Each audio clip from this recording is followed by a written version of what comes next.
Thimmarajupalli TV Muniraju గారిని మాట్లాడవలసిందిగా request చేస్తున్నాం. ఇక్కడ వచ్చిన మీడియా పెద్దలకి ప్రేక్షకులకు చాలా థ్యాంక్స్ అండి. ట్రైలర్ నచ్చింది అనుకుంటున్నాను.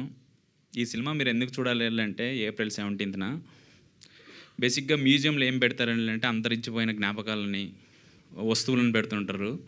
ఒక్కసారిగా ఏప్రిల్ 17th మీరు థియేటర్కి వచ్చారంటే మా సినిమా ఒక మ్యూజియం లాగా ఉంటుంది. అక్కడ ఉన్న అంతరించిపోతున్న కల్చర్ గురించి, జ్ఞాపకాల గురించి, టీవీ యొక్క ఎమోషన్స్ గురించి చెప్తుంది. అదేవిధంగా బేసిక్ ఏంటంటే ఇది ఒక తిమ్మరాజుపల్లి విలేజ్ సంబంధించిన మూవీ కాదండి. తెలుగు రాష్ట్రాలకు సంబంధించిన మూవీ.